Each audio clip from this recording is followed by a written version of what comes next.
কি এই গুন্ডা দমন আইন বা অ্যান্টি হুলিগানিজম ল? কারা এই গুন্ডা? অ্যান্টি সোশ্যাল মানে সমাজ বিরোধী। মেইন উদ্দেশ্য হচ্ছে প্রিভেন্টিভ। তাকে বাইরে রাখা মানেই একটা বাঘকে পিঞ্জর থেকে বাইর করে জনবাহুল্যের মধ্যে ছেড়ে দেওয়া। Politics minus governance is equal two mafia. Governance মানে গুড গভর্নেন্স। সরকার হচ্ছে দায়িত্বশীল, ক্ষমতাশীল নয়। There is no trial, no bail. 1 year of detention. Article 32 is sacrosanct, nobody can amend it. যদি পুলিশ অফিসার কোনো লোকটাকে মিসইউজ করে, আইনটাকে মিসইউজ করে, সে পুলিশেও একজন আসামি হিসাবে তার উপরেও কিন্তু এই অ্যাক্ট প্রযোজ্য হতে পারে। প্রভাস মণ্ডল বলে যে অ্যাকিউজড পুলিশের এনকাউন্টারে যিনি মারা গেছেন, এনকাউন্টার বলে কোনো শব্দ আইনের ভাষায় নেই। আপনার ইন্টেনশন ইভিল আছে কিনা সেটাই ডিসাইড করে আপনি ক্রাইম করছেন বা আপনি আত্মরক্ষা করছেন। এনকাউন্টার কেউ ডিজাইন করে হয় না, এনকাউন্টার হয়ে যায়। বারুইপুর এনকাউন্টার কোনো ব্যতিক্রম নাই। রাজ্যে ক্ষমতার পালাবদলের পর আইন শৃঙ্খলাকে আরো মজবুত করতে প্রশাসন কিছু নতুন আইন কানুনের মধ্যে পরিবর্তন আনছে। ইতিমধ্যে একটি নজর কেড়ে নেওয়ার মতো একটি আইন, গুন্ডা দমন আইন, যেটা আজ অর্থাৎ সোমবার 13ই জুলাই থেকে পশ্চিমবাংলায় শুরু হচ্ছে। কি এই গুন্ডা দমন আইন বা অ্যান্টি হুলিগানিজম ল? কারা এই গুন্ডা? আর গুন্ডা হওয়ার এক্স্যাক্টলি মাপকাঠিটা কি? এই সব প্রশ্নের উত্তর পেতে আজকে আমি পৌঁছে গেছি রাজ্যের প্রাক্তন DGP, IPS advocate, doctor, professor BN. রমেশের সাথে কথা বলতে, ওনার এক্সপার্ট ওপিনিয়ন জানতে। নমস্কার। স্যার, বলে আসার জন্য, বলের সাথে কথা বলার জন্য অসংখ্য ধন্যবাদ আপনাকে। স্যার, আপনি যদি একটু আমাদের দর্শককে আগে বুঝিয়ে বলেন যে এই গুন্ডা দমন আইনটা এক্স্যাক্টলি কি আর কারা এই গুন্ডা? রাইট। দি ওয়াল যারা দেখেন, সমস্ত দর্শকগণকে আমার শুভেচ্ছা, অন্তরঙ্গিক নমস্কার। আমাকে সুযোগ দেওয়ার জন্য ব্রাদার ডক্টর শ্রী সেনকে আমি ধন্যবাদ জানাচ্ছি। এখন গুন্ডা বলে শব্দ, যদিও বঙ্গ শব্দ নয়, ওটা আমরা হিন্দি বলে বলিউড সিনেমাতে দেখি। অ্যাকচুয়ালি স্যার মিনিং হচ্ছে অ্যান্টি সোশ্যাল মানে সমাজ বিরোধী। আমার বাংলায় বলতে গেলে সমাজ বিরোধী। সমাজকে যারা বিরোধী, সমাজের প্রতি যারা বিরোধিত্ব কাজ করেন, যারা সমাজের ক্ষতি করে তার মধ্যে তার নিজের জীবনযাপন করেন বা ভয় দেখিয়ে লোকদেরকে গভর্নমেন্টের প্রতি কোনো রকম আস্থা না রাখার মতন পরিস্থিতির মধ্যে ঠেলে দেন, তাদেরকে আমরা সমাজ বিরোধী বলে জানি। এই আইনের মূল বিষয় হচ্ছে, যেটা আমাদের প্রিয়াম্বল বা তার স্টেটমেন্ট অফ আর্টিকেলস অফ অ্যাসোসিয়েশনে লেখা থাকে, তার মধ্যে ক্লিয়ারলি লেখা আছে যে মেইন উদ্দেশ্য হচ্ছে প্রিভেন্টিভ।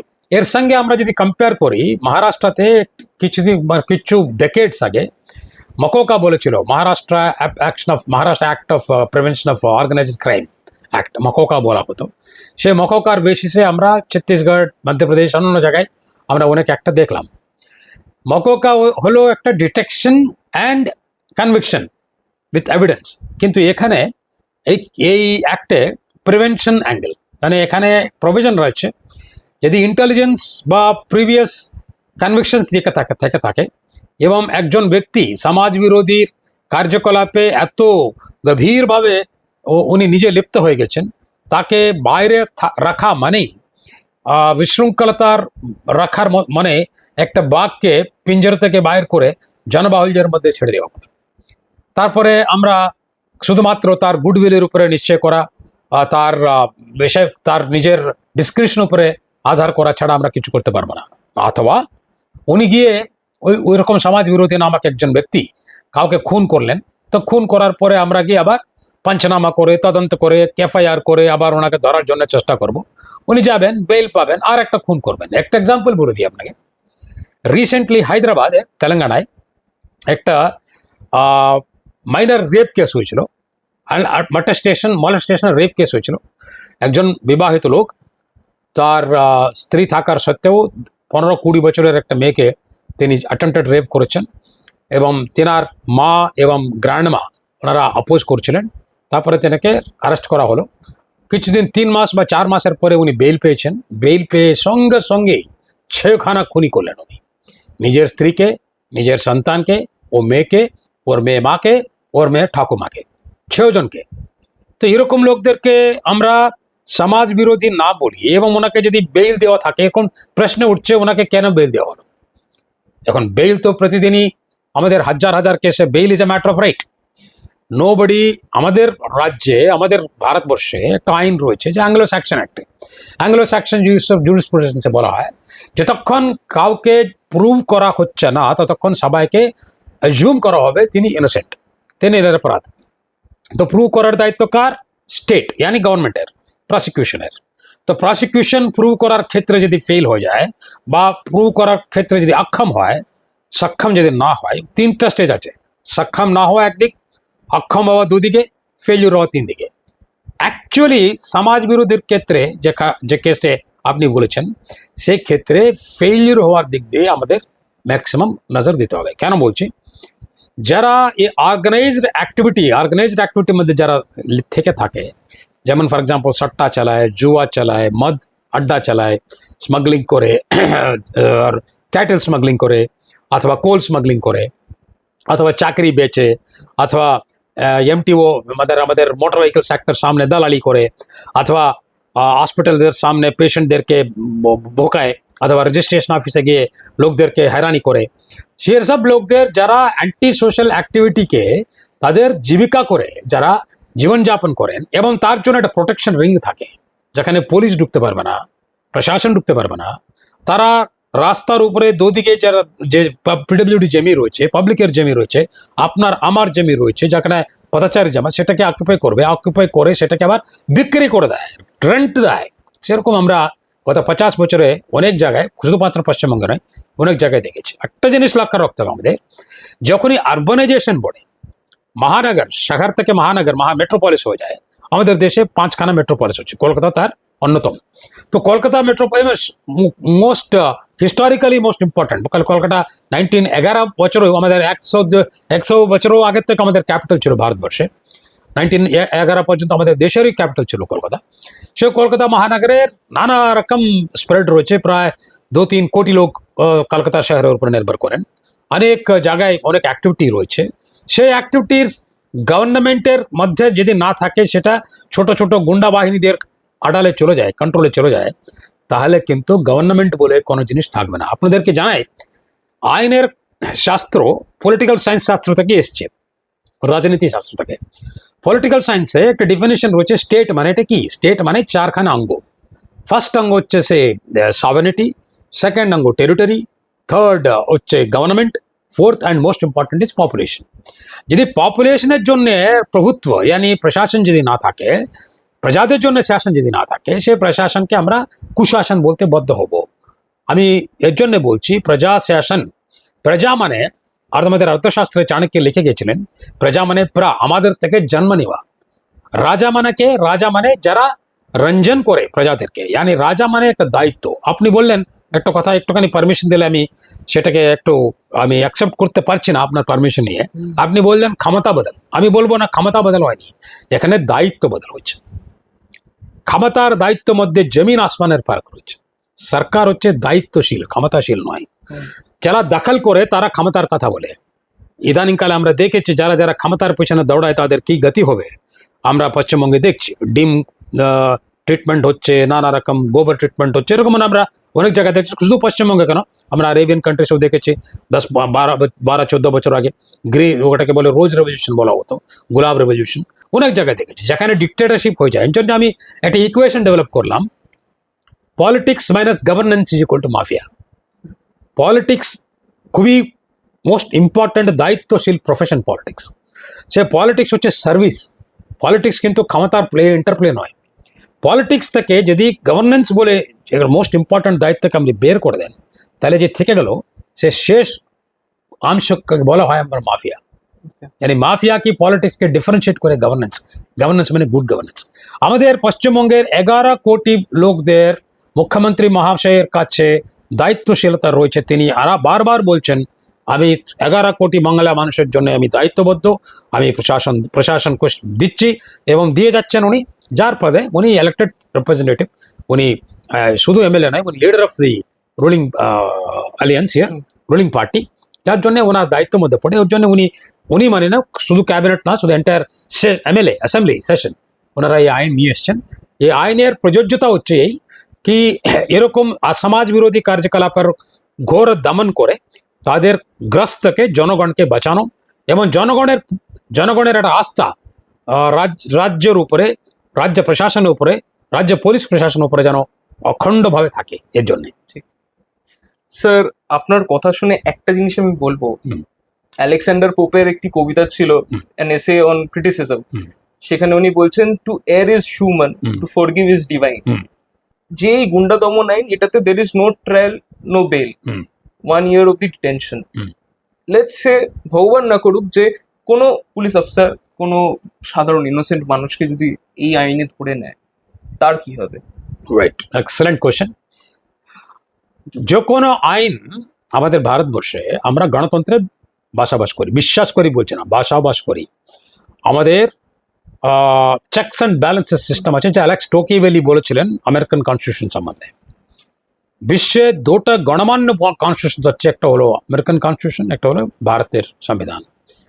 ভারতের বিধান, ভারতের সংবিধানের সব থেকে most important basic structure of the constitution, যেটা কোনো সরকার 3/4 কেন 100% এমপি এমএলএ থাকলেও অ্যামেন্ড করতে পারে না, সেটাকে বলা হয় basic structure of constitution. Basic স্ট্রাকচারের মূল অংশ হলো সংবিধানকে আমরা অ্যামেন্ড করতে পারি না একটা 5টা মেজর অংশে। আপনার প্রশ্নের সম্বন্ধে একটা অংশকে আমাকে তুলে ধরতে হবে, সেটা হলো amendment of the constitution cannot be regarding judicial review. Judicial review is the fundamental right of the people. What is judicial review? Judicial review মানে যে কোনো আইন এমএলএরা পাস করেন, এমপিরা পাস করেন, যখন প্রত্যেকটা মানুষের under article 32 and 226 of the constitution of India, article 32 fundamental রাইটসের মধ্যে পড়ে, সেখানে আপনি সুপ্রিম কোর্টে যেতে পারেন রিট পিটিশনের মাধ্যমে। তারই লিঙ্ক হচ্ছে আর আর্টিকেল 226, একজন সিটিজেন হিসাবে, পশ্চিমবঙ্গের সিটিজেন হিসাবে আপনি হাইকোর্টের ইমিডিয়েটলি দরজা করতে পারেন, হাইকোর্ট বদ্ধ হবেন ইমিডিয়েটলি রিট পিটিশনের আনসার করতে। সে রিট জুরিসডিকশনের মাধ্যমে যে কোনো আইনকে আপনি কোয়েশ্চেন করতে পারেন। এটা কনস্টিটিউশনের হিসাবে নেই, এটা কনস্টিটিউশনের বাইরে, এর জন্য একটা আল্ট্রা ভাইরাস বলে ডিক্লেয়ার করা হোক, এ আইন নেই, এটাকে ইমিডিয়েটলি আইনের ক্ষেত্র থেকে পরিত্যাজ্য করা হোক, সেটা আপনি যে কোনো মানুষ বলতে পারেন। তার জন্য ভিকটিম হতে হবে এমন কোনো গ্যারান্টি নেই। একজনের ডিটেন করলো, তার কোনো না হতে পারে, আমিও করতে পারি, আপনিও করতে পারেন, যে কোনো লোক করতে পারেন। তার জন্য সিটিজেনও হতে হবে এমন কিছু না, নন সিটিজেনও করতে পারেন। কেননা কতগুলো ফান্ডামেন্টাল রাইটস রয়েছে আমাদের ভারতবর্ষে, যেটা হচ্ছে সুন্দরতম অ্যাসপেক্ট ভারতবর্ষের আইন। ভারতবর্ষের আইনের মধ্যে কতগুলো রাইটস রয়েছে, রাখবেন রাইট টু লাইফ। সিটিজেন হতে হবে, যার জন্য রাইট আছে নাই। নন সিটিজেন্স অলসো, যে এক্সাম্পল বাংলাদেশি কেউ এখানে এসে ধরা পড়লো, তেনাকেও কিন্তু রাইট টু লাইফ আছে। উনি বাংলাদেশি বলে আপনি তাকে জাস্ট লাইক দ্যাট, আপনি এই দেশে কুকুর বিড়াল কেউ রাইটস হচ্ছে, অ্যানিমাল রাইটস। এই দেশের সুন্দরতা আছে, সেই কনস্টিটিউশনের আর্টিকেলস রয়েছে, আর্টিকেল 16, আর্টিকেল 14, আর্টিকেল 19 वगैरह। সেই আর্টিকেলসের রাইট টু লাইফ वगैरह, right to equality, right to religion, so many acts are there. সে সবাই কিন্তু fundamental rights being protected by judicial review under another fundamental right which is called Article 32. Article 32 is sacrosanct, nobody can amend it. এর জন্য এই যে detention system আছে, এক বছর ম্যাক্সিমাম, একদিনও হতে পারে। রিভিউ বোর্ড থাকে, রিভিউ বোর্ডের মধ্যে অনেক ভালো লোক থাকে, রিভিউ বোর্ডে যদি না থাকলে আপনি সেটাকে কোয়েশ্চেন করতে পারেন। এই জন্য এই প্রিভেন্টিভ ডিটেনশন বলে তার জন্য আমাদের কোনো বিচলিত হওয়ার কোনো কারণ নেই। এখন ব্যাপার একটাই কি, পুলিশ যদি মিসইউজ করে, পুলিশকে মিসইউজ করার জন্য পুলিশের উপরে সেই কানুনই রয়েছে, যে কানুনটা আপনার আমার উপরে প্রযোজ্য হয়। যদি পুলিশ অফিসার কোনো লোকটাকে মিসইউজ করে, আইনটাকে মিসইউজ করে, সে পুলিশেও একজন আসামি হিসাবে তার উপরেও কিন্তু এই অ্যাক্ট প্রযোজ্য হতে পারে, অ্যান্টি সোশ্যাল অ্যাক্ট। যদি পুলিশ থানা অ্যান্টি সোশ্যাল অ্যাক্টিভিটির মধ্যে লিপ্ত হয়ে থাকে, পুলিশ থানা যদি ডাক তুলে, পুলিশ থানা নিজে যদি এনকারেজ করে, সেটা যদি প্রুভ করেন, তার পুলিশের উপরেও এটা প্রযোজ্য হবে। এটা ইনফ্যাক্ট আরো ভয়ঙ্কর হবে। এটা পুলিশ যিনি এগুলো প্রশাসনের পার্ট হয়ে, মানে সর্ষের মধ্যে ভূতের মতন, যিনি প্রশাসনকে রক্ষা করার দায়িত্বকে ত্যাগ করে তিনি সেই প্রশাসনের দায়িত্বটাকে যদি ব্যবসায় করেন, লোকদেরকে পীড়া বানান, লোকদেরকে কিডনি বেচেন, লোকদেরকে দুঃখ কারণ করেন, তাহলে তার উপরে আরো প্রযোজ্য হবে আইন। তার চাকরি যাবে, তার শুধু না, তার জন্য যে অর্ডিনারি লোকদেরকে পানিশমেন্ট দেওয়া হবে তার ডাবল হওয়া উচিত, এবং আইনেরও সে প্রোটেকশন রয়েছে। আমার মনে হয় স্যার, আপনি যেভাবেই গোটা বিষয়টা এখন বুঝিয়ে বললেন, অনেকের মনে এই পার্টিকুলার এই বিষয়টা নিয়ে একটা চিন্তা ছিল, এইটা দেখবার পর আমার মনে হয় সেই চিন্তাটা অনেকটা কাটবে। স্যার, আপনি যখন ডিজিপি হিসেবে যখন ছিলেন, কখনো মনে হয়নি যে এই সময়ে যদি এই গুন্ডা দমন আইনটা হতো, অনেক আপনার কোনো কেসের সময় কোনো মনে হয়নি যে এই গুন্ডা দমন আইনটা হলে ভালো হতো? আমি পশ্চিমবঙ্গের ক্ষেত্রে আপনাকে কোনো এক্সাম্পল দিতে পারছি না, তার কারণ হচ্ছে অনেকটা কন্ট্রোভার্সি হয়ে যাবে, যেটার জন্য রিসেন্টলি তো পাল্টে গেল সরকারটা। এর জন্য আমি ব্যক্তিগত বিমর্শ কাউকে করতে চাইছিলাম না, কিন্তু একটা জিনিস, আমার সুদীর্ঘ প্রায় 35 ইয়ার্স আমার পুলিশ লাইফে, তার আগে 5 বছর আমার ইন্ডাস্ট্রি লাইফে ইঞ্জিনিয়ার, তারপরে আইনের প্রফেসর হিসাবে প্রায় 2-3 বছর, তারপরে এখন অ্যাডভোকেট হিসাবে, এই 44-45 ইয়ার্সের আমার পার্সোনাল প্রশাসনের সঙ্গে থাকার লাইফে আমি আমার জীবনে আমি এতটুকু বলতে পারি আপনাকে, সেকড়ো এক্সাম্পলস রয়েছে যেখানে, বিশেষ করে আমি আমার কাশ্মীরের এক্সাম্পলস বলবো, যেখানে প্রায় 15খানা টেররিস্টের অপারেশন আমি নিজে অংশগ্রহণ করলাম। পাকিস্তানি ছেড়ে দেওয়ার আর যে গ্রেনেডের এখানে অংশ আমার ওখানে রয়েছে, আর আমি পরাক্রম মেডেলও পেয়েছি সরকার থেকে। দেশকে রক্ত দেওয়ার একজন দেশভক্ত হিসাবে আমি আপনাকে বলছি, যে পুলিশ অফিসাররা সে সংবিধানকে মানে, সরকারকে মানে, তারপরে তিরঙ্গাকে মানে, যারা ন্যাশনাল ফ্ল্যাগকে মানে, তারা কিন্তু কোনোদিনও তার যে হাতের যে ক্ষমতা রয়েছে সে ক্ষমতাকে ক্ষমতা হিসাবে নেই, তারা সে ক্ষমতাকে দায়িত্ব হিসাবে দেখেন, এবং সের জন্য তাদের হাতে কোনো রকম ডিটেনশন হওয়ার প্রশ্ন আমি দেখিনি। কিন্তু এই কাশ্মীরে আমি দেখলাম মেডেলের খাতিরে টমাটো সস দিয়ে লোকদেরকে রক্ত বলে গিয়ে অনামায়িক লোকদেরকে খুন করার পরে বিএসএফ এবং আর্মি লোকদেরকে কোর্ট মার্শাল করে তাদেরকে লাইফ ইমপ্রিজনমেন্ট করার ক্ষেত্রে আমি দেখেছি। এদেশে আইন রয়েছে, এদেশের আইন কিন্তু হতে পারে আপনাকে ইমিডিয়েটলি রেজাল্ট দিতে আপনাকে সন্তুষ্ট নাও করতে পারে, কিন্তু এদেশের আইন একটু সময় এর জন্য নেয়, তাকে যে জাজমেন্ট দেওয়া হয় সেই জাজমেন্ট যেন সবার ক্ষেত্রে সে অ্যাকসেপ্টেবল হয়, সে পরিত্যাজ্য না হয়, সে সবাই যেন ওটাকে মানতে বাধ্য নয়, মানতে বাধিত হন। এই জন্য স্যার, আপনি এই যে বললেন আইনটা যাতে সবার জন্য ইকুয়াল হয়, এখান থেকে আমার একটু অন্য কনটেক্সট এবার আমি যাচ্ছি। সেটা হচ্ছে এই যে রিসেন্টলি এই যে বারুইপুরের যে রেপ কেসটা, বিকাশ রঞ্জন ভট্টাচার্য অর্থাৎ সিপিআইএম এর লিডার বিকাশ রঞ্জন ভট্টাচার্য বলছেন যে এই যে এনকাউন্টারটা, প্রভাস মণ্ডল বলে যে অ্যাকিউজড, যার এনকাউন্টার, পুলিশের এনকাউন্টারে যিনি মারা গেছেন, এই এনকাউন্টারটাকে উনি কোয়েশ্চেন করছেন। উনি বলছেন যে এরকম রাত্রির বেলা ক্রাইম সিন রিএনঅ্যাক্টমেন্ট করা, তারপর এটার কোনো ভিডিও না থাকা যখন রিএনঅ্যাক্টমেন্ট হচ্ছে, এইটা কতটা হওয়ার দরকার ছিল বলে আপনার মনে হয়? আপনি ব্যক্তিদের নাম বলেছেন, উনিও আইনজীবী, প্রখ্যাত আইনজীবী, ওনাকে নমস্কার জানাই। আমিও যেহেতু আইনজীবী, আমাদের প্রফেশনাল রেসপেক্ট এটিকেট থাকে, উনি সিনিয়র, ওনাকে নমস্কার জানাচ্ছি। উনি এককালে আমাদের প্রাক্তন মেয়রও ছিলেন। ব্যক্তিগতভাবে আমি কোনো রকম ওনার খণ্ডনও করছি না, ওনাকে সমর্থনও করছি না। আপনি যদি আমাকে অ্যালাউ করেন আমার কথা বলতে, অ্যাবসলিউটলি, তাহলে আমি বলব, যেহেতু ওনার অধিকার রয়েছে, ফান্ডামেন্টাল অধিকার রয়েছে ওনার বলার, এটা সংবিধান ওনাকে দিয়েছে, যেমন আমারও ফান্ডামেন্টাল অধিকার রয়েছে, আমি আমার কথা বলতে পারি। এনকাউন্টার বলে কোনো শব্দ আইনের ভাষায় নেই। এনকাউন্টার করা যায় না, এনকাউন্টার হয়। What is an encounter? আমি 15খানা এনকাউন্টার লিড করলাম। এনকাউন্টার কি হয়? দায়িত্ব পালনের ক্ষেত্রে পুলিশ যেদিনে পুলিশ অফিসার হিসাবে শপথ নিয়ে বাইরে চলে আসে, পোস্টিং হয় তার, সে বাইরে পাসিং আউট প্যারেড বলা হয়, সেখানে উনি প্রত্যেকটা পুলিশ অফিসার, তিনি এসপি আইপিএস অফিসার হন বা এসআই হন বা ডিএসপি হন বা কনস্টেবল হন, সবারই যে প্রমাণ স্বীকার্য থাকে তার মধ্যে একটা কমন থাকে, দেশের জন্য দরকার হলে আমি প্রাণ দেব, তার জন্য যতটুকু রিস্ক হচ্ছে আমি নিব, দরকার হলে প্রাণ নিব দেশের রক্ষার ক্ষেত্রে, সাভারনিটি অফ দ্য নেশন এবং ডিউটির ক্ষেত্রে। সিআরপিসি এখন তো বিএনএসএস হয়ে গেছে, ভারতীয় নাগরিক সুরক্ষা সমিতি, আগেকার সিআরপিসি ছিল। তার মধ্যে মিনিমাম ইউজ অফ ফোর্স বলে লেখা আছে। What is minimum use of force? যখন আমি কোনো রাইডে যাচ্ছে, কোনো দুষ্কৃতিকে দমন করতে যাচ্ছে, দুষ্কৃতিকে ধরতে যাচ্ছে, ও তো নিশ্চয়ই বসে থাকবে না, আসুন আপনাকে ধরেই যাবেন, একটু আমার বাড়িতে রসগোল্লা চুটি খেয়ে গেলে ভালো হয়, এরকম তো বলবেন না। নিশ্চয়ই উনি তার নিজের হাতে যতটুকু আছে তো করবেন। উনি আবার এটাও ভাবতে পারেন এটা পুলিশ নেই, পুলিশের বেশে আমার রাইভেল পার্টি এসছে, রাইভেল গ্যাং এসে, যেমন গতকাল আজকে সকালে মনে হয় একটা পিপুলস এনকাউন্টার হয়েছে। রাজা দত্ত বলেন আমাকে একজনকে কুখ্যাত গুন্ডা নাকি ছিলেন, উনি মারা গেছেন ডমডমের ওখানে, শুনলাম আমি। তো সেরকম হতে পারে উনি হয়তো ভাবছেন কি যারা আসছেন তারা পুলিশের ইউনিফর্মে পড়া গুন্ডারা হতে পারে। তো উনি ওনার নিজের আত্মরক্ষার জন্য ওনার যতটুকু আইন আছে, আমার যতটুকু ওয়েপন আছে তার কাছে, সেটা ইউজ করতে পারেন। সে তার ইলিগাল ওয়েপন হতে পারে, লিগাল ওয়েপন হতে পারে। ওয়েপন দরকার পড়ে একটা স্মল ইটও যথেষ্ট Enough. লোকদেরকে মেরে ফেলার। আমার মতন কমান্ডো ট্রেনার্সকে ইটও লাগবে না, আমার হাতই যথেষ্ট মেরে দেওয়ার জন্য। এরকমই ফিটনেস লোক আর্মি তৈরি করে পারা কমান্ডোসকে। তো আর্মস বলা হয় এর জন্য। আর্মস মানে আম, এই এটাকে আর্মস মানে কোথায় লোহা লাক্কড়কে আর্মস বলেন? না, লোহা লাক্কড় নেই, যেটা ট্রিগারকে দাবায় সেটাকে আর্মস বলা হয়। এর জন্য আইনের মধ্যে ভাষায় একটা মেনসুরিয়া বলে একটা শব্দ রয়েছে। Actus reus plus mens rea is equal to crime. This is equation.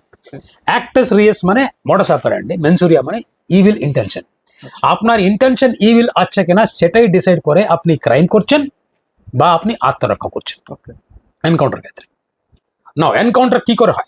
আমি তো বললাম আপনাকে, অনেক দেখেছি, অনেক এনকোয়ারিও করেছেন, অনেক ফলস এনকাউন্টার লোকদেরকে আমি শিক্ষাও দিয়েছি, পানিশমেন্টও দিয়েছি। এর জন্য বলছি আপনাকে, এনকাউন্টারে পুলিশরা যাচ্ছেন, সাডেনলি তার উপরে অ্যাটাক হয়। অ্যাটাক হওয়ার পরে তারা ওয়ার্নিং দেয় কি তুমি সারেন্ডার হয়ে যাও, না হলে তোমার উপরে ফোর্স করতে আমি বাধ্য হবো। এবং নিজের আত্মরক্ষা করার জন্য তাদের তো নিজের আত্মরক্ষা মানে একটা জিনিস আপনাকে লক্ষ্য রাখতে হবে ভাই, এটা হচ্ছে এই রেইডে কোনো একটা পুলিশ কোনোদিনও যায় না। মিনিমাম 4 জন 5 জন, যে নর্মালি ডিউটিতে পাঠাতে গেলে বাডি সিস্টেম থাকে আমাদের দেশে। বাডি মানে একজন সঙ্গে আরেকজন যায়। কেন যায়? সরকার যখন কাকে পাঠায়, সরকারের সম্পদ রয়েছে ওটা, ওই AK-47 বলুন, 383 রাইফেল বলুন, লাঠি বলুন, ইউনিফর্মে যে শুজ বলুন, সবই সরকারি সম্পত্তি। ও সরকারি সম্পত্তি মানুষকে, এবং কনস্টেবল যিনি আছেন উনিও সরকারি। উনি চট করে মারা গেলে সরকারের অনেকটা নুকসান হয়। ওর জন্য ওনাকে রক্ষা করার জন্য আর একজন কনস্টেবলকে দেওয়া হয়, ব্যাকআপ। এনাকে আরেকজন দুজনেই মিলে যায়, তাকে আর্মস অ্যান্ড অ্যামিউনিশন করে খবর দিয়ে তার জন্য, কমিউনিকেশনের জন্য, প্রোটেকশনের জন্য দেওয়া হয়। এবং দুজন মিললে ভালো অপারেশনাল টিম হিসাবে, ইয়েস, দো মাথায় দিলে একটা ঠান্ডা মাথায় ডিসিশন নেওয়া যায়। যদি 5-6 জন যাচ্ছে সেক্ষেত্রে ইমিডিয়েটলি অ্যাটাক হয়, তারা কিন্তু তাদের আর্মস অ্যান্ড অ্যামিউনিশন রক্ষার করার ক্ষেত্রে, প্লাস তাদের বডিকে, তাদের অন্য প্রাণকে রক্ষা করার ক্ষেত্রে, আমাদের মধ্যে অনেকের কিন্তু রং নোশন রয়েছে পুলিশকেই মাত্র পাওয়ার আছে আত্মরক্ষা করার জন্য। আত্মরক্ষা করার পাওয়ার সমস্ত লোকদেরকে রয়েছে, নাম্বার 1। নাম্বার 2, আপনার অন্য লোকদেরকে মেরে ফেলারও অধিকার রয়েছে। যদি অন্য লোক একজন অমায়িক লোকটাকে মেরে ফেলছে বা আগ লাগাচ্ছে বা লোকদেরকে অ্যাসিড থ্রো করছে, এরকম করার ক্ষেত্রে নেই, সেলফ ডিফেন্স নেই। সেলফ ডিফেন্স তো আপনারই রয়েছে। আপনি অন্য লোকদের প্রাণ প্রোটেক্ট করার জন্য আপনি যখনও মিনিমাম ইউজ ফোর্স করতে পারেন। সে শুধুমাত্র পুলিশের নয়, আম নাগরিকের রয়েছে এখানে ভারতবর্ষে, সে অধিকার রয়েছে। সেক্ষেত্রে এনকাউন্টার যখন হয়, এনকাউন্টার কেউ ডিজাইন করে হয় না, এনকাউন্টার হয়ে যায়। এনকাউন্টার যখন হয়ে যায় এবং পুলিশ ফায়ারিং যখন হয়, পুলিশ ফায়ারিং এ যদি কেউ মারা যায়, ইমিডিয়েটলি জুডিশিয়াল এনকোয়ারি বা এক্সিকিউটিভ ম্যাজিস্ট্রেটিয়াল এনকোয়ারি বদ্ধ। এবং যদি পুলিশ কাস্টাডিতে মারা যান তাহলে জুডিশিয়াল এনকোয়ারি করতে বাধ্য। এর জন্য কেন বলছি, শ্রীমান বিকাশ রঞ্জন ভট্টাচার্য সাহেবকে নমস্কার জানিয়ে আমি বলছি, sir, DK Basu versus union of India case রয়েছে সুপ্রিম কোর্টে, সেই কেসের গাইডলাইন্স রয়েছে কিভাবে আমরা কাস্টাডি ডেথকে বা যে কোনো লোককে অ্যারেস্ট করলে কিভাবে হ্যান্ডেল করি। এই জন্য আমাদের দেশে আইনটা কিন্তু অনেক হাজার কেসেস হওয়ার পরে, সুপ্রিম কোর্ট, হাইকোর্টের রিভিউ হওয়ার পরে একটা স্ট্যান্ডার্ড হয়েছে। বারুইপুর এনকাউন্টার কোনো ব্যতিক্রম নাই। বারুইপুর এনকাউন্টার শুধুমাত্র একটা জিনিস নয়, বারুইপুরের এনকাউন্টার, বারুইপুরের কেস মতন অনেক হতে পারে। আমরা আশা করি যেন না হয়। যদি হয়, এরকম একটা ঘটনা ঘটলো যদি হয়, এবং আমি পুলিশের জন্য আনফরচুনেট না, আমি বলছি এটা কিন্তু এই যে রেপ কেস যেটা হয়েছে 10 বছরের 15 বছর বাচ্চা, এই জন্য পুলিশকে দোষ দেওয়া আমার মনে হয় একটা অতিরঞ্জনের কাজ। আপনার হাতে টেলিফোন রয়েছে, আপনি ইমিডিয়েটলি পর্নোগ্রাফি দেখতে পারবেন যে কোনো জায়গায়। আমাদের দেশে 4G 5G খুবই চিপলি অ্যাভেলেবেল। এই স্টুডেন্ট থেকে আরম্ভ করে সবাই দেখছে। সেক্ষেত্রে এত করে চাইল্ড রেপ কেসেস দেখছে, ডার্ক নেটে দেখছে। সেক্ষেত্রে আপনি প্রিভেন্ট না করতে পেরে, সেটা প্রিভেন্ট করার ক্ষমতা পুলিশের নয়, সরকারেরও নয়, ইন্টারনেট রয়েছে। সেক্ষেত্রে মোরাল এডুকেশন একটা প্রয়োজন রয়েছে। আমাদের এখন কমসে কম স্টার্ট করি আমরা কি, বাচ্চা মেয়েরা আমাদের সন্তান, আমাদের দায়িত্ব, আমাদের স্ত্রী হচ্ছে আমাদের দেবতা। আমরা পশ্চিমবঙ্গে কালী মাতাকে পূজা করে, আমরা আমাদের সমস্ত ফেস্টিভ্যালই আমাদের জগদ্ধাত্রী থেকে আরম্ভ করে আমরা মাকেই পূজা করি। আমাদের পুরুষ মানুষকে একটু বেশি পূজা হয় না কার্তিক পূজা ছড়া, আমরা খালি মাকে পূজা করি। এমন মাকে পূজা করার দেশ বসুন্ধরা, বন্দে মাতরম যাওয়ার দেশ, সেখানে এরকম হলে মানুষ একটু অতিক্রান্ত হবে, মানুষ একটু তাদের সেন্টিমেন্টটা বাড়বে। আমি কিন্তু এটা অ্যাকসেপ্ট করি না কোনো মত অবস্থায়। এই এনকাউন্টার করেছে লোকদেরকে ডাইভার্ট করার জন্য, এটা পুলিশের ফেলিওর নয়, একমা বিন্দু মাত্র নয়। কেস সলভ করে যারা যারা বাকি অ্যারেস্ট হয়েছেন তাদেরকে সঠিকভাবে পানিশমেন্ট দেওয়ার ক্ষেত্রে আপনাকে আমি জিজ্ঞেস করছি, আপনার মাধ্যমে আমি সমস্ত মানুষকে প্রার্থনা করছি আপনারাও সমর্থন করবেন। 1973 আগে যে সিস্টেম ছিল আমাদের, যেখানে পুলিশ প্রসিকিউশন পুলিশের আন্ডারে থাকতো, সিবিআই এর অনেকটা কেসেস ম্যাক্সিমাম কনভিকশন হয়, পুলিশের কনভিকশন হয় না। তার কারণ হচ্ছে প্রসিকিউশন পুলিশের কন্ট্রোলে নাই। জবাবদারি নিয়ে আসতে হবে পুলিশকে, কি তাকে আমি একটা কেস ধরলাম, কনভিকশন না করি তাহলে আইগোর পানিশমেন্ট হবে। সেরকম আগে সিস্টেম ছিল 1973 আগে। তার জন্য ব্ল্যাক অ্যান্ড হোয়াইট জামানায় আপনি দেখবেন, উত্তম কুমার সাহেবের জামানায় পিকচারগুলি, কোনোদিনও পুলিশকে কিন্তু অপরাধ হিসাবে দেখা হয়নি, পুলিশকে কিন্তু মাফিয়ার অ্যাক্টিভিটি হিসাবে দেখা হয় না। পুলিশকে ভয় করতো, ইভেন হিরো ভয় করতো। সে 19 উত্তম কুমার সাহেবের জামানায় পুলিশকে আর আজকে পুলিশকে পার্থক্য এতটুকু যে আমরা একটু বেশি লেভারেজ হয়ে যাচ্ছে। ভালো জিনিসগুলো আমরা হিস্ট্রিতে ফেলে দিয়ে এসেছি ডাস্টবিনে। আমার মনে হয় একটু পুনরাবৃত্তি করে আবার ভালো যে হিস্ট্রিতে ছিল সেদিকে গেলে ভালো হয়, এটা আমার আপনার কাছে আপিল আমার। কিন্তু আমার স্যার এখানে একটা প্রশ্ন রয়েই যাচ্ছে, সেটা হচ্ছে যে এই রাত্রির বেলা ক্রাইম সিন এনঅ্যাক্টমেন্ট করা, কোনো ভিডিও না থাকা, এটা কতটা? দেখুন সাহেব, পুলিশের কাজ, পুলিশ হচ্ছে একটি ডিপার্টমেন্ট যার কোনো সানডে নেই, মানডে নেই, যার কোনো দিন নেই, রাত নেই, যার কোনো ফেস্টিভ্যাল নেই, যার কোনো রিলিজিয়ন নেই। পুলিশ স্টেশনই একটি মাত্র লোক যে 24/7 থাকে। পুলিশ টহল দেয়, বাকিরা ঘুমায়, পুলিশ টহল দেয়। পুলিশ টহলের জন্য বাকিরা ঘুমাতে পারে। ঠিক রাত্রিবেলা আপনি দেখবেন হাজার, কমসে কম কলকাতা সিটিতে আশপাশে যে 4খানা কমিশনারেট আছে আমাদের, চন্দননগর কমিশনারেট, হাওড়া কমিশনারেট, আমাদের ব্যারাকপুর, সল্ট লেক वगैरह वगैरह, এসবগুলো দেখবেন কমসে কম 2000 ভেহিকলস রাত্রিবেলা পেট্রোলিং করে। তার জন্যে আপনি ভালো করে আসতে পারছেন। 4টা ভোর 3টা নাগাদও কিন্তু একটা মহিলা সে ট্রেন ধরতে যাচ্ছে। এর জন্যে যে পুলিশ তার নিজের কাজ করে, রাত দিন বলে কিছু নেই। রাত্রিবেলার জন্য বেশি হবে, দিনের বেলা কম হবে, কোনো ব্যাপার নেই। দিনের বেলা যদি লাঞ্চের সময় বলে আমি লাঞ্চ খাচ্ছি, একটু রেস্ট নিচ্ছিলাম, একটু রাত ঘুমাতে আমি অভ্যস্ত, আপনি সকালে বলে ভালো হতো, এরকম বলতেই পারেন। মানুষ বলার কারণ আমি সেই অধিকার তো বলছি না, কিন্তু রাত হোক দিন হোক তাদের আর্জেন্সি রয়েছে। তাদেরকে যদি এই লোকটাই বলতে পারেন রাত হলে কি হলো, আপনাকে কে বললো যে না যেতে? আপনি ইমিডিয়েটলি গেলে আরো বেশি লোকদের পেতে পারতেন। সে প্রশ্নের কি উত্তর হবে? একজন আসামিকে আমি ধরলাম, সে রাত্রি নিয়ে যাচ্ছে আমি স্পটে, ওকে ওকে কেন?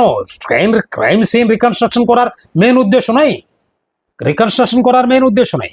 ওখানে গিয়ে অন্য কোনো অনুসন্ধান পেতে পারি, যার থেকে আমরা একে ভালো করে আমরা জানতে পারি এই করেছে, এবং সে অনুসন্ধান থেকে সার্কামস্টান্সিয়াল এভিডেন্স থেকে অন্য ক্রিমিনালদেরকে আমরা ধরতে পারি। এটা ফরেনসিক এভিডেন্স ধরতে হবে। এভিডেন্স না করলে পুলিশ বলে পুলিশের কথা 161 CRPCর আন্ডারে আগেকার জামানায় এখনো পুলিশের কথা ম্যাজিস্ট্রেট বিশ্বাস না করা আইন। পুলিশের কথা ম্যাজিস্ট্রেট বিশ্বাস করে না, অনলি এভিডেন্স করে না। আপনাকে আমি ধরলাম, আমি পুলিশ, আপনাকে আমি লিখে দিতে পারি আমি, আমার নাম বিশ্বনাথ প্রতাপ সিং, আমি আগে প্রাইম মিনিস্টার ছিলাম, মারা গেলাম, এখন আবার জীবিত হয়ে চলে এসেছি, আমি লিখতে পারি, আপনি বলতে পারেন। ম্যাজিস্ট্রেট কিন্তু ওটাকে করবেন না, কিন্তু পুলিশের কাছে কোনো স্টেটমেন্টের কোনো জুডিশিয়ারি এভিডেন্স নাই। It's not a judicial evidence, it must be circumstantial evidence or 164 statement, মানে আগেকার সিআরপি আন্ডারে। আপনি যদি বলতে চান কিছু আমি হত্যা দেখলাম, আপনাকে পুলিশকে বলবেনি, ম্যাজিস্ট্রেট কাছে গিয়ে একটা কনফেশন করলে তার একটা ভ্যালু, জুডিশিয়াল ভ্যালু আলাদা, অ্যাকাউন্টেবিলিটি, অ্যাকসেপ্টেন্স আলাদা। এই জন্য ক্রাইম রিকনস্ট্রাকশন ক্ষেত্রে ভিডিও করা, ভিডিও এখন এসছে সাহেব, ভিডিওগ্রাফি ছিল না 30 বছর আগে, তখন এর আইন তো, এটা আইন তো এখন পাল্টায়নি, ভিডিওগ্রাফি এসে বলে আগে। এখন তো সেলফোন টেলিফোন এসছে, আগে কি ছিল? আমরা যখন স্টার্ট করলাম না সেলফোন ছিল, কিচ্ছু ছিল না আমাদের ওয়্যারলেস ছাড়া। আমরা ফোন করতে গেলে, আমি বসডিপো বনগা ছিলাম, আমাকে এসপি সাহেব সঙ্গে ফোন করতে গেলে হাবড়া পর্যন্ত আসতে হতো ফোন করতে, হাবড়া এসে থানায় বসে করতে হতো। 91-এর কথা বলছেন, আমরা অনেক অগ্রগতি দেখলাম এখন। So technology is both an enabler and a confusing element also. We should not make that technology, because technology is there, why you are not using it? It's not the question of only technology. It's the question of the purpose of the technology. Okay. Because the same YouTube channels, the same pornography is encouraging people. I don't think these 5 fellows who have 6 or 7 fellows who committed the rape on her, they were habitual criminals. I'm not saying that. They may be this the first and last time offense in their case, because they must be seeing the child rapes and all that. So it's there for us to prevent. আমি বলবো যারা পরবর্তী বলে ধরা পড়বে এরকম rape কেসেসে, তাদেরকে সাইকিয়াট্রিস্টের আপনার মাধ্যমে আমি অনুরোধ করছি মাননীয় পশ্চিমবঙ্গের ডিজি সাহেবের কাছে, আপনি সাইকিয়াট্রিস্ট ডিপার্টমেন্টের সঙ্গেও একটু প্রত্যেকটা টিমে একটা সাইকিয়াট্রিস্টকে রাখবেন। সে আমেরিকাতে FBI তে থাকে, এটা CBI তেও থাকে। এরকম থাকলে এগুলো প্রিভেন্ট না করার জন্য আমরা কি কি স্টেপ নিতে পারি, সে গিয়ে আবার আমরা স্কুলে গিয়ে ছাত্রদের কাছে আমরা আপিল করতে পারি। ঠিক। অসংখ্য ধন্যবাদ স্যার আপনাকে এই গোটা বিষয়টা এত সংক্ষেপে এত ভালোভাবে বোঝানোর জন্য। আর আপনাদেরকেও বলছি, এরকমই আরো খবর দেখতে হলে চোখ রাখতে হবে দ্য ওয়ালে, কারণ খবর এখন এখানে। ক্যামেরায় শুভমের সাথে আমি Soumyadeep Sen, The Wall news, Kolkata. নমস্কার।